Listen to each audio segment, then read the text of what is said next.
Hey guys, welcome back. Another episode of Banish the Doubt.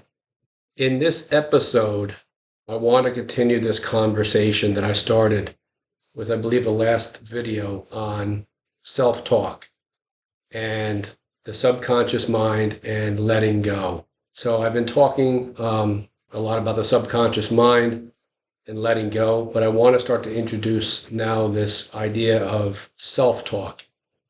If anybody here is of my age or a little older, you may remember the name Dr. Shad Helmstetter, and he wrote a book called "What Do You Say When What to Say When You Talk to Yourself." It's a phenomenal book, and it really I've been watching some videos with Dr. Shad, and it's really a profound um, process or program that we can start to adopt into our life. You see, you and I, we are ultimately, you and I are for our lives, we are the ones who are responsible for our life. And you've seen previous videos that I've made talking about the subconscious mind and how it relates to when we were infants, we were children. What I'm going to talk about here is along those same lines, but it's really in the programming that's so important. It's the mechanism that directs us in our life, has directed us up to this point. You turning on, you seeing my video and then clicking on it here now. You were led to this. Okay, something inside of you is saying, there's something more out there. I can be more, I can do more. And this is why you're clicking on this video and maybe others like it. So let me get right into it. So what to say when we talk to ourselves. Now, I talked previous video about erase and replace. Okay, I'm going to continue to expand on this. Because much of the program, this is what Dr. Shad said, much of the program which each of us has received was the wrong kind. That as much as 75% or more, okay, of everything that is recorded and stored in our subconscious mind is counterproductive and works against us. Okay? In short, we are programmed not to succeed. So success is, you know, so I've been joking lately saying I want to I want to have to pay the highest taxes of anybody anywhere. Why? Well, because that means that I'm generating the most income. I have a lifestyle, or at least have the option for a lifestyle that is much more than anybody. Now, that could be self-talk that I tell myself. I could sit and tell myself, George, you are paying the most taxes than anybody. You have that you generate the most income or more income than you've ever generated in your life, whatever it may, something along those lines. But in listening to Dr. Shad, I also understand that anything negative that we say to ourselves, about ourselves, or even about another, we are unconsciously bringing that negativity to us, and we're going to receive that message. And if we continue to repeat these types of messages, I'm going to show you here in a second how it actually starts to develop a pathway, a neural pathway in our brain. So each day we receive endless streams of commands, directives, controls, inducements, and expectations from others. Okay. Everything around nudges, demands, or persuades. Everything in our life. This is what our life is. Okay. Everywhere we go, be it our home life, on a job, obviously, anywhere you're driving. Like I gave the example yesterday of a person driving in front of me, where we were exiting off the highway here in New Jersey, and there's a long line to exit, and sure enough, people routinely just drive on the left and then just nudge in. They just barrel, pull themselves in front of somebody, and then they merge in. So the person in front of me, this lady, was not having it, and she kept, pushing her car forward, to prevent the other person from getting in. Now, there was a amount of talk going on, I'm sure, with her, with herself, to herself. And that she carried this on, I'm sure, to wherever she was going for work, her family, her friends, whatever, on social media, what have you. What I'm saying is that she's carrying that message. And each time she replays this in her mind, okay, that what's going on, she's actually in neurally, she's starting to to to create this passageway, this path in her brain. We're not realizing we're doing that because the people we surround ourselves with are the people who do the same thing. Okay, so simply put, we learn to believe. What adults tell us as children has an incredibly important effect on us. Think about growing up. Who were the adults around you? Could have been your parents, could have been your extended family, could have been a teacher, a coach, some sort of a mentor. Okay, it forms what we believe about most of what is going on around us and almost everything that we come to believe about ourselves. So again, this information that we received as children from adults, it forms what we believe about most of what is going on around us and almost everything that we come to believe about ourselves. So I just want to stop for a second there because one of the interviews I was watching with Dr. Shad was this lady who was interviewing him, and she's a doctor. And she mentioned that her upbringing, her family, her immediate family, was, she says, very challenging. But she had a grandmother who she listened to and who kept motivating her and kept telling her, okay, giving her the self-talk. That she said she attributed a lot of that to her maternal grandmother as the person who really helped her. Oh, this is, I'll edit that out. I just want to make sure there was videotaping this. I didn't think, standing from a distance, I wasn't sure if this was actually videotaping. Let me go on. So this doctor, she attributed a lot of her professional success to her grandmother. And she was also in the military, so she got a lot of programming from the military as well. Think about for a second the military, okay? A young man or a young woman, they may come out of high school, what have you, right? They have all this type of programming, and now the military has got to program them to be a certain mindset, to be a soldier. So this is the type of program we're talking about as well. Okay, so depending upon the environment you grew up in, there is a lot of disempowering programming inside of you, okay? A lot of low self-esteem programming, but it's not your fault because it's the programming that led to this, okay? So if you yourself watching this, or you know somebody who maybe came from, like this doctor, a very dysfunctional upbringing, but then went on to become a success, it's because at some point, like the doctor, you found somebody a different voice that you latched onto, you started to trust. So we want to learn how to unlock this power of the self-talk. Okay. So now, why are some people successful and others are not? Okay. The more successful people use a different vocabulary. Okay.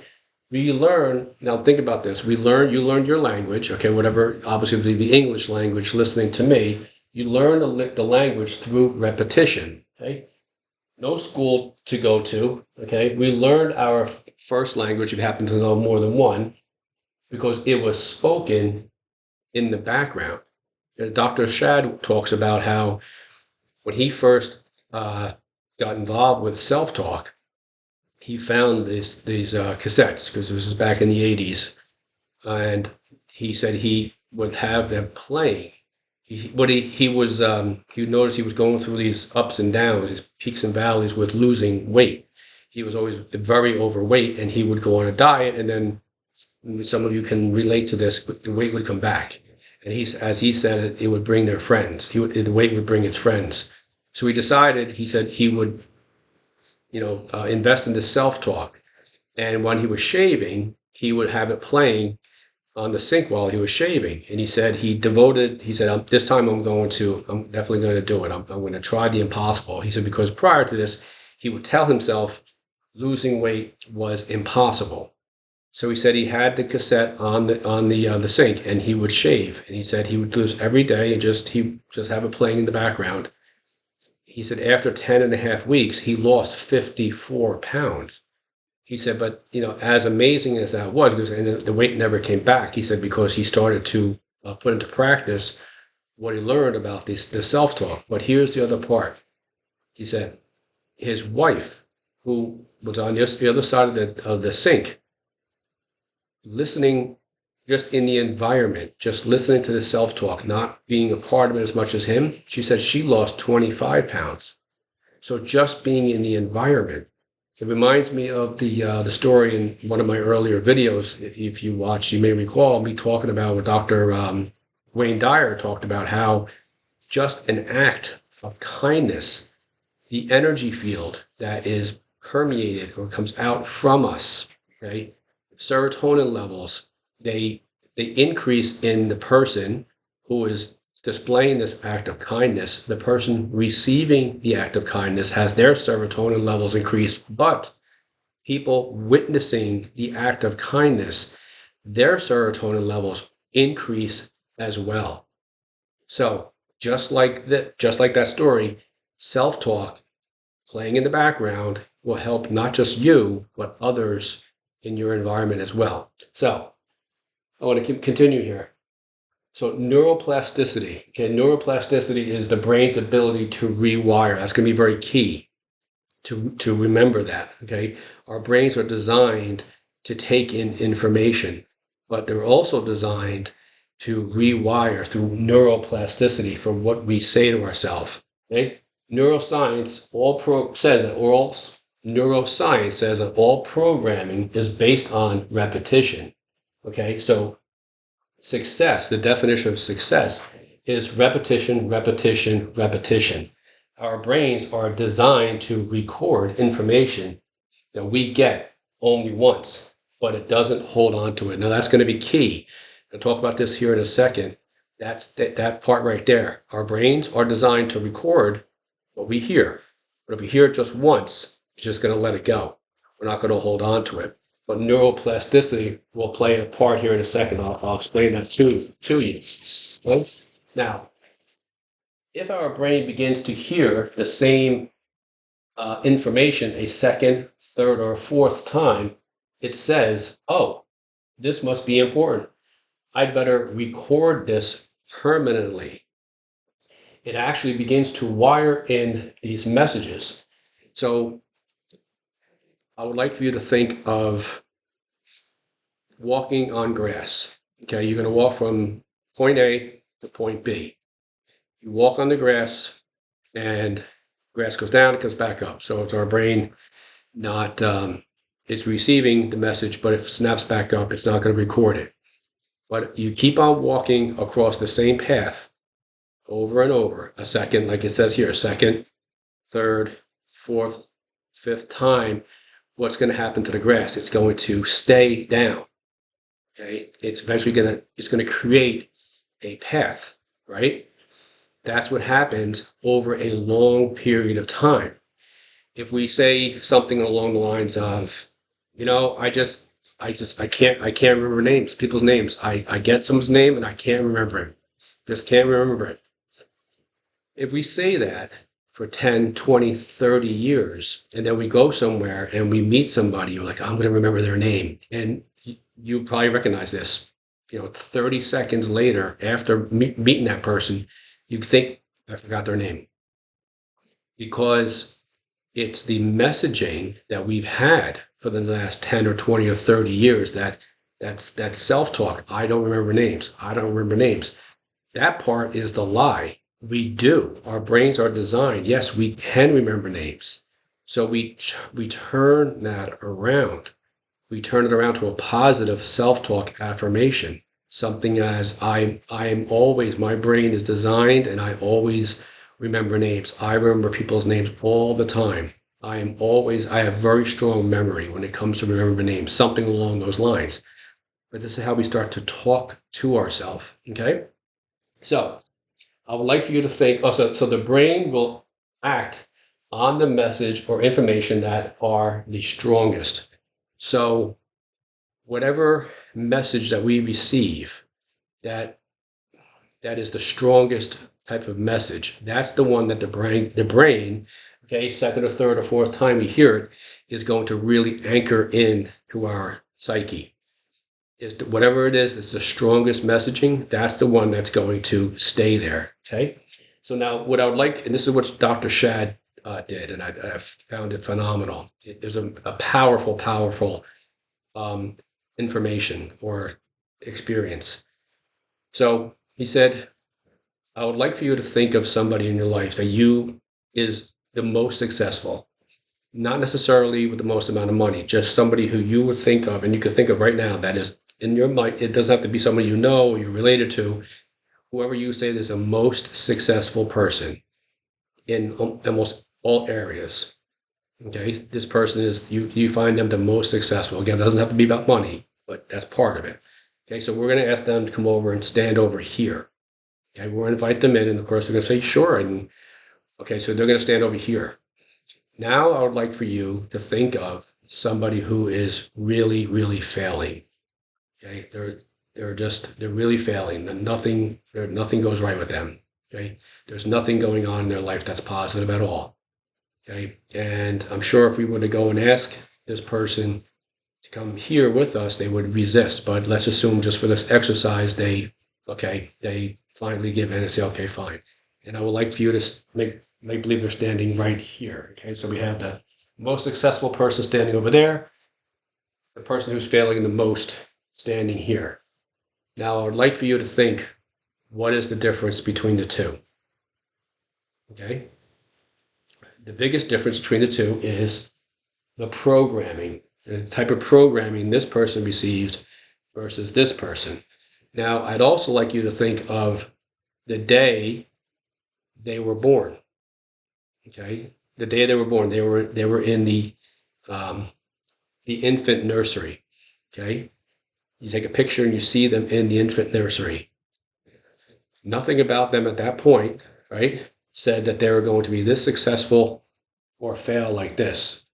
However, inside of us, we are born to succeed. We are born, and I'll talk about this more in the next video.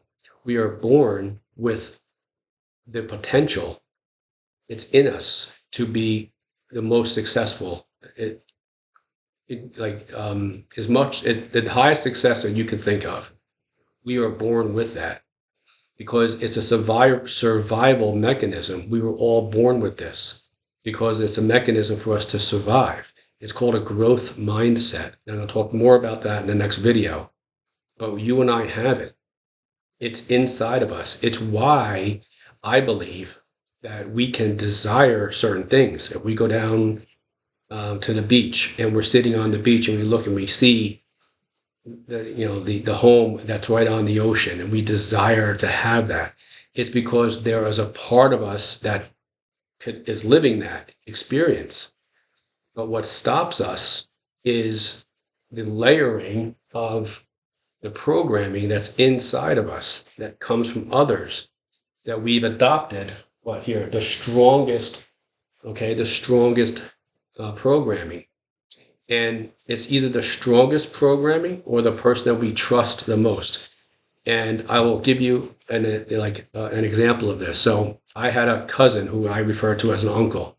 Okay, he was a car salesman, and he came from a family where everybody in the family, except for him, his brothers and sisters, nothing worked out, and none of them were really successful at anything. In fact, one, she passed away, but she kind of helped herself to do that. I'm not saying she committed suicide, but it was a slow one. But anyway, none of them really did anything, but he did because he got around programming. Okay, the strongest programming from his father-in-law. He met his wife in high school, and then when him and she was a twin. So her twin sister, the boyfriend, the four of them, when they graduated high school, the two boyfriends, they became car salesmen. And then the father and mother who owned the car dealership, okay, they trusted. Now it's either going to be the strongest